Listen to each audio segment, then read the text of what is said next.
founder of Hopp Consulting Group and cold calling expert. He is a coach and trainer for outbound teams. Kevin, it's wonderful to speak to you again. How are you doing?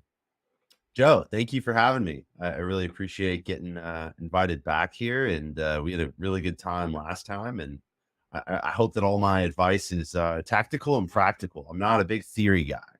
I'm not going to give you guys much of weird platitudes and things you can't use. This is supposed to be something that you can plug in and Actionable put to tips use. is what we're, Yeah. we're going for, Kevin. Absolutely. No, well, it's an absolute pleasure. Yeah. And if you haven't seen our previous conversation, do go to leadforensics.com/webinars. You'll be able to find a whole plethora of conversations there, including one with our very own Kevin. So my first question to you in that case, what are the biggest challenges that are faced by salespeople in terms of time management during cold calls? Is it that they're spending too much time on a particular phone call? They're not disqualified quickly enough? What do you think is the biggest problem when it comes to time efficiency? That's a fantastic question. Great place to start. So there are a few different areas when it comes to time and cold calling, right?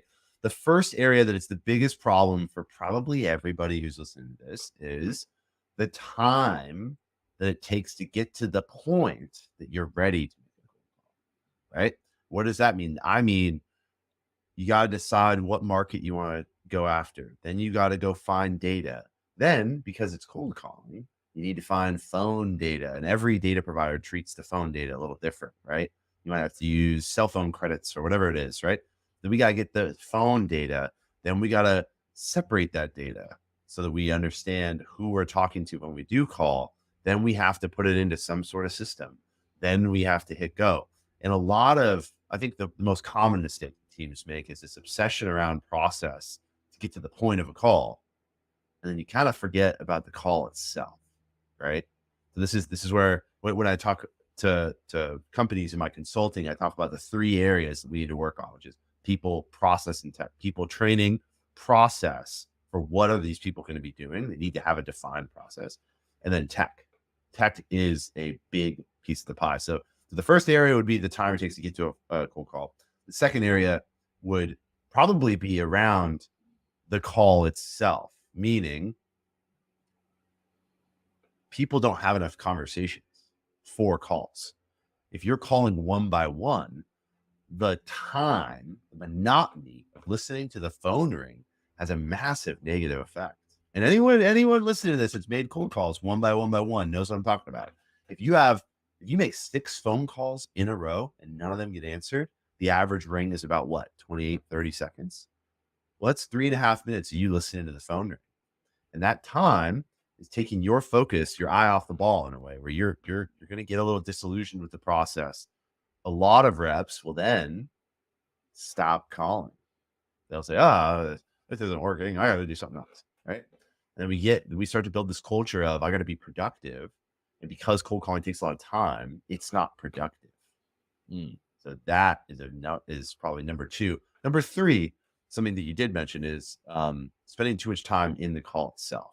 Right. And we can touch on that a little bit later, but the concept of the perfect cold call should be about 3 minutes. About 3 minutes. If you're making cold calls and they're lasting 6, 7, 8, 9, 10 minutes, you're doing it wrong. And I'll give you a better framework than doing that. So let's start with the process then, as you put it, the time getting to the call. How does that? What is the challenge what's the biggest thing to overcome there? So I think the biggest thing to overcome there is to realize that cold calling is unlike other forms of outreach in that it is very hard to, like the way people talk about outbound is like, yeah, get a list and go email it, go blast it, go, like you think about it in terms of like, carpet bombing, an image of a bomber flying over a city and there's millions of bombs dropping out, flying all over the place. And you're like, hopefully it'll land on the right person at the right time. And they'll reply back saying, oh, I'd love to buy your solution. Right. And people think about outbound that way. Well, cold calling is a lot more like having a sniper rifle where it's a one-to-one interaction and it's right now. So the process in which you go about getting into people into a list to actually call requires more time and attention and effort. And I'm not saying that there's like some genius way to get around that. What I am saying is you need to have a thoughtful process about who you want to call and why. You got to have a list, like a wish list of campaigns. So here's a concept that you can turn around and go do tomorrow, right? I would create a doc, a Google Doc, or some sort of doc you could share with executive leadership. And if you're the leader, this is your to do. If you're the rep, this is your to do to ask the leader to do. And we got to create, it can't just be if you're an outbound rep and you're trying to go make cold calls, get a meeting with anybody, the whole ocean, the whole world. I want a meeting with everybody. Doesn't work that way, right? Because remember, we're not just carpet bombing, dropping bombs all over the city. We're trying to be very specific. Joe, I called you for this reason, and here's what I want to talk about, right? This wish list should be things like, okay, I'm going to target, companies in the Northeast of the United States, and they're going to be at this size, and we're going to talk about this product, and the value for this product is X. And then the next campaign, and the next campaign, and the next campaign.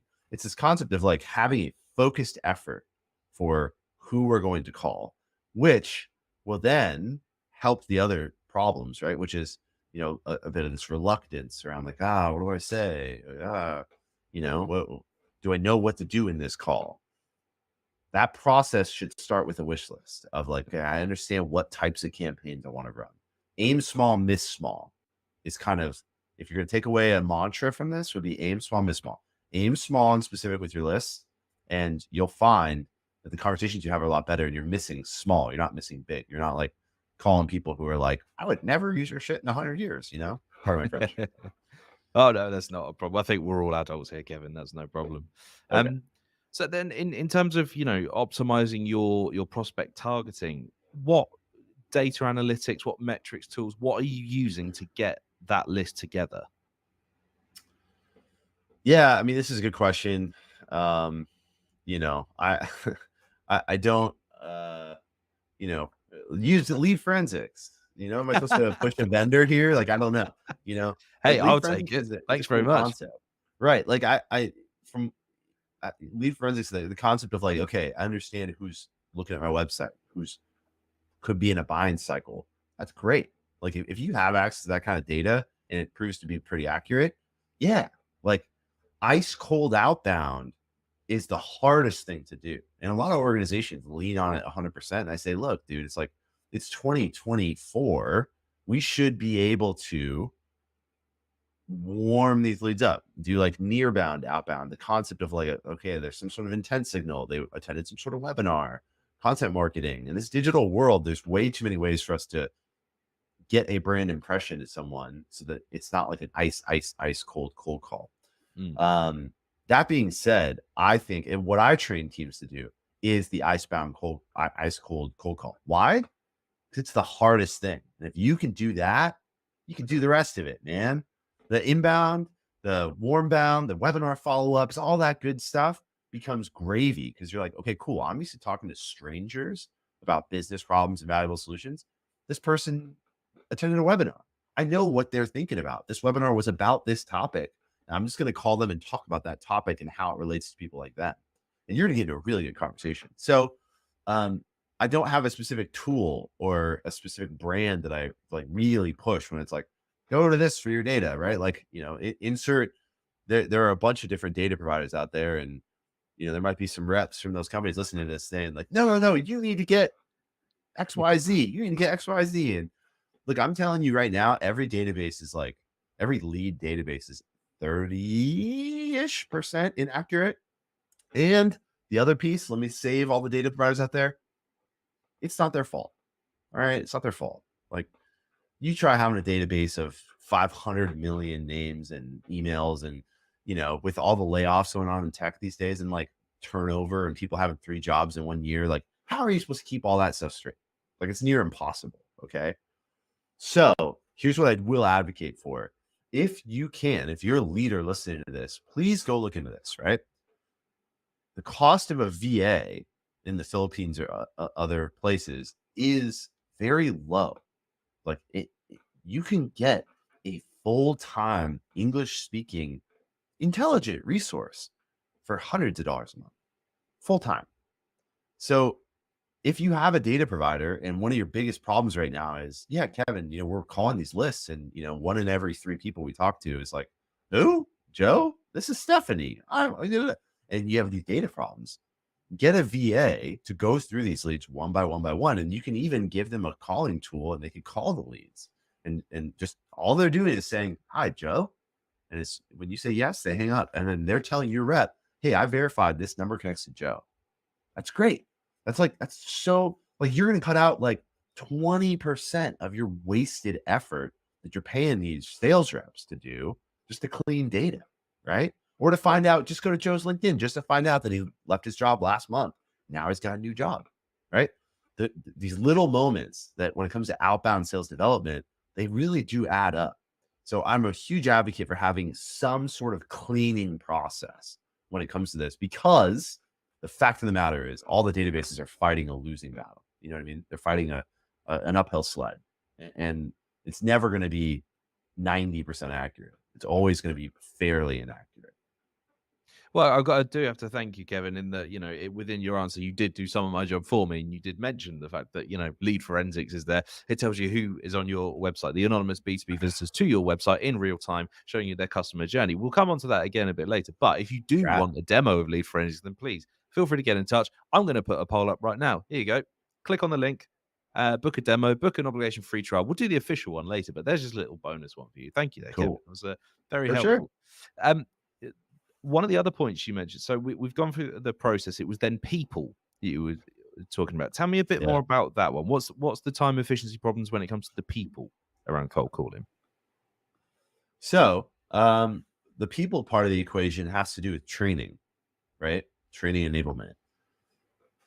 I think one of the biggest misconceptions or fallacies that leadership consistently shows at a lot of the companies that I either work with or I have an opportunity to work with and they decide not to work with me is they think, yeah, well, I hired this person to be a sales rep, so it's on them to understand how to be a sales rep. It's on them to understand how to do outbound. Oh, we're just starting outbound. I hired our first SDR. He's going to figure it out.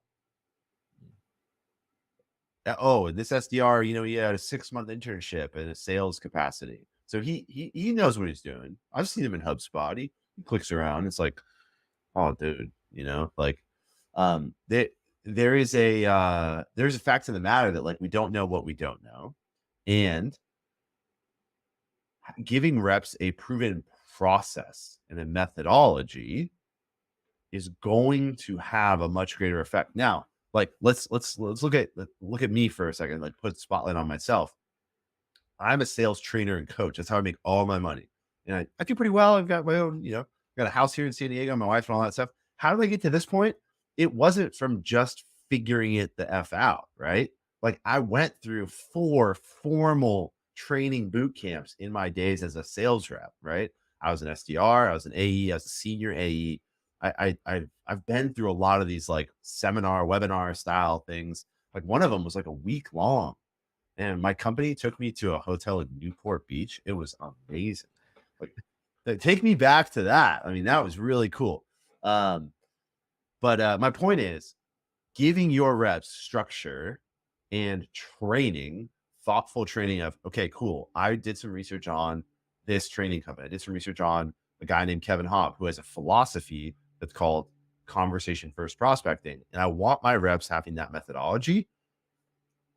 Giving them that it's almost, I would say it's a necessary step to having more predictable results, to having reps that feel like you're investing in them, that are going to progress with their learnings and things like that. Right.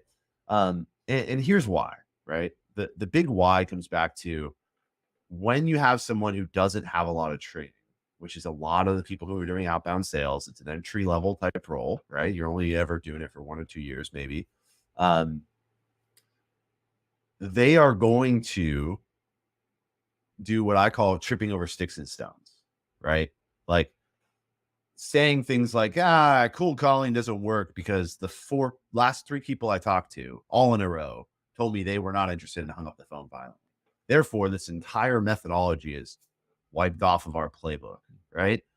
And if you kind of leave it up to someone who's on, early in their career on the front lines to dictate to you, the leadership, the wise VP of sales CRO, what's working and what's not, they're going to come up with a lot of things that don't work. And when they get an inbound lead and they schedule that demo, they're going to say, but that was easy, and it's like, yeah, I mean, guys, come on. Like it's really hard to go talk to strangers about what you do. It's not hard to talk to people who are not strangers and ask to talk to you. Right.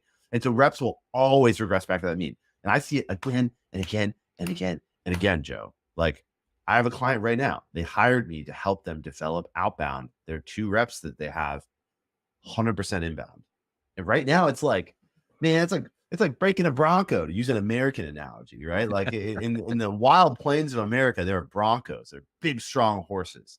And every now and then they see a pretty enough one and they say, we're going to turn this into a domesticated horse. And oh boy, that process is aggressive, trying to get someone to get off of this mentality of like, cold calling doesn't work. I'm listening to the phone ring. It's not productive for me. Like all these problems, which are problems, but they're sticks and stones that you step over. And with consistent action over time with the methodology, it works. It works. Right? How do I know? I've done it again and again and again. Reach out to me. I'll send you all my testimonials. Like it just works. But you've got to be diligent to it, right? So training your people is important. So then let's move on to your final part of that 3-part answer you gave to my initial question, then the tech. And Yeah. a big part of this, I want to know about the big problems in what the challenges with tech in cold calling. However, if I can also ask you, and as an addendum, about how AI might be changing or about to change that, is Yeah. that a factor in it as well? Off you go, Kevin. Totally. Great question. Well, let's touch on AI real quick. I just want to say this, and like I hope everybody out there understands what I'm saying, but I believe AI will get good enough to replace a lot of ice cold SDRs? cold calls. Fine. SDRs in general, yes, like it'll take a lot of jobs. Are you always going to need a person to make intelligent choices about who to send where and why and how to qualify? I believe that you will always need a person or two. And it's a good first step in a sales career to be on that tip of the spear, to be the person that deals with this sort of stuff. Because it gives Mm. you really good background and fundamental knowledge, which can help you be the big money closer. Everyone wants to be a closer, AE, right? So be a closer. Um, but I do believe that like a lot of what SDRs and look, SDRs watching this, like I know it's brutal. Like a lot of what you do, when you really think about it, can be replaced by a computer, right? Like getting leads, putting them into a mostly automated sequence. Like the one thing that is hard to replace is cold calling. But even then, like there are companies that are doing cold calling with AI really effectively. And now the role of cold calling will evolve because of AI. Now, what do I mean by that? When it's a sales rep, an intelligent person making a call, the goal of the call is to sell the meeting, right? I'm selling the opportunity to sit down with someone else. And we have to, in a conversation, uncover a real reason for that and then kind of pair that together. Like, oh, okay, that's why we should take a meeting. You have to, have the gumption, have the for lack of a better term, have the balls to ask for a meeting. Ask for that meeting. And man, they might say no. And shoot, they probably will. And it's tough. You got to overcome that and reposition it and all that, right? I think the role of cold calling with next generation AI, like I've heard some AI bots that are pretty good, is not to do that. You're not going to set a meeting on the phone. You're just going to say, hey, look, I'm an AI bot. I totally get that you know, you pick up the phone. I'm only calling you because I would like to get your feedback on what we do. And we help people like you. Check your email. That's it. I just sent an email your way. If you want to talk more and if you want to actually learn about this, let me know. But if not, I'll hang up now. And that would be what an AI bot would cold call someone and say. And so someone could say, oh, lead forensics. Well, all right, I want to learn more. I'm actually working on my lead process. Ah, fantastic. Let me get you with the sales rep. What's a good time and day for you? They would just say their time and day and say, cool. I automatically just set a meeting with, Stephanie for next Tuesday. Right.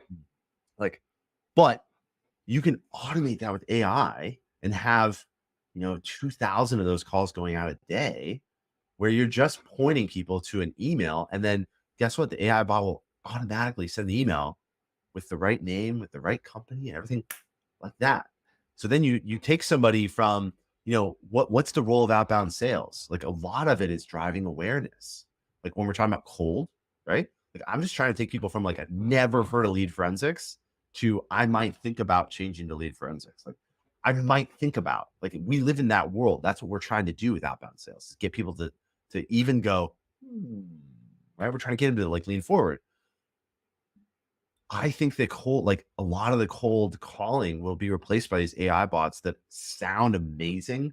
They are really dynamic when you reply, and they're not going to have a whole conversation. Like that is my thesis statement on this. Like when AI bots get good enough that they don't have to have the conversation, you just use it as one of these like automated brand touches, brand awareness, brand interactions. Like, and then it follows with an email and follows with an auto LinkedIn. Like, yeah, like you don't need 8 SDRs. You don't need 6. You don't need 4. You need like 1 or 2, and they are handling a lot of warm interactions where people are actually responding back and asking for demos, all that, right? So ipso facto, the only thing that us sales reps do have is this unique ability that, like, look, some of these AI companies make noise on LinkedIn, and I'm like, yeah, cool. Like, show me it calling someone that's not, not made up, or like do a live demo. Do a live demo and set a meeting in 10 conversations, at least 1 in 10 conversations. It won't. It can't, right? Because the AI is not good enough to overcome my objections dynamically. And guess what? Executives BS meter is still really sensitive. It's still really sensitive because the phone is getting abused, man. I think we talked about this in our last webinar. Like, Yeah. everyone's phone is getting blown up, mostly by spam and telemarketers. So it's going to be a while, a long time, 2-3 years, which is not a long time, probably, until AI would be conversationally good enough to really set a meeting on the phone. But I do believe it's going that way, right? So let's talk about ways that you can use AI right now to do better at your job, right?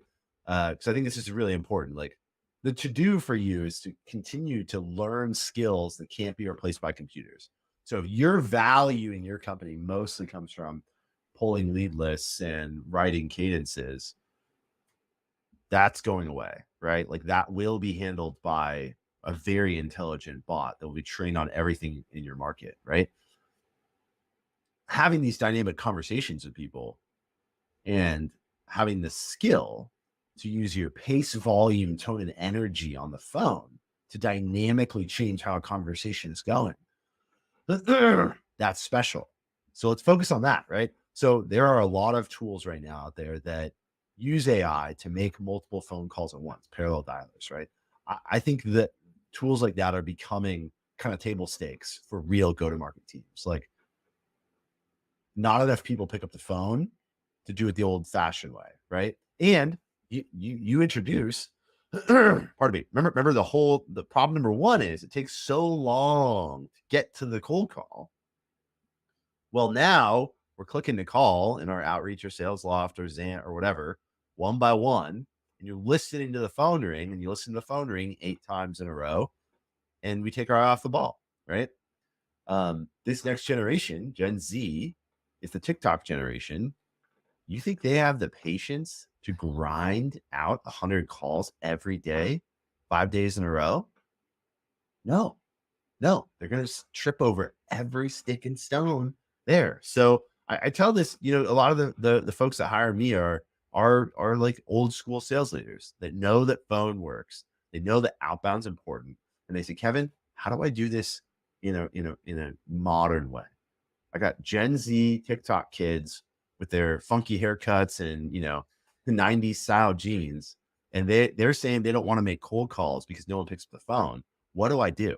Well, you got to use a tool to accelerate the actual process of calling so that cold calling in the rep's mind doesn't become operating the phone and calling all these numbers. It becomes, I need to go have conversations with people in my market, and I can get to that in a quick, efficient manner. So I'm going to call multiple people at once. I'm going to auto skip when I reach people's voicemails.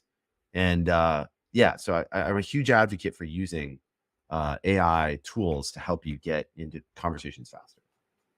Amazing stuff, Kevin. You've offered up once again incredible value and insights to our audience here. We are slightly running out of time, so I'm going to start to wrap up our conversation. I alluded to this earlier with my previous poll, but I'm going to do it again. So this webinar is obviously brought to you by Lead Forensics. Again, it's software which identifies the anonymous B2B visitors to your website. It shows you their customer journey, what links they've clicked on, what pages they've looked at, and it's all in real time. To book your obligation-free trial or sit a demo with us, then please let me know on the poll, which is on screen now. And I will leave this up as we come to the end of our conversation with Kevin here. There's also another link on the screen right now. This is a link to our webinar feedback survey, and I would appreciate it hugely if you could tell me what you enjoyed about this week's webinar. Kevin, as I say, you provide us with a lot to take away when we think about saving time with cold calls. But if I could just ask you for that one top tip, one final golden takeaway for everyone to take away with them today, what would that absolute nugget of information be? The absolute nugget of information is something that, if you followed me before, it's going to be familiar, but it is so elemental to cold calling success. And that is use a script. I get it. You don't want to sound like a robot. I get it. You don't want to sound like a telemarketer. I get it. You know so much about your solutions and you can talk about it all day. But part of one of the bigger problems in general with why people don't cold call a lot is they see it as less of a scientific process than cold email. Cold email, you can get super geeky and nerdy, A/B testing, and okay, I use this intonation, and right? But you're controlling for variables. So if you use a script and you follow a similar flow with every call, you can be more scientific about your calls. Science is the process of using evidence to make assumptions, right? So the evidence can come from, I used the same talk track for 35 conversations in a row. Here's my conversion rate. I changed it to this. Here's my conversion rate. So use a script, make your cold calling more scientific. Wonderful stuff. Kevin Hopp, thank you so much for sharing your insights with us today. Remember to keep an eye on Lead Forensic Socials for news of more upcoming webinars, and we will see you again very, very soon. Kevin, thank you so much. Hey, thanks, Joe. Appreciate it. Cheers.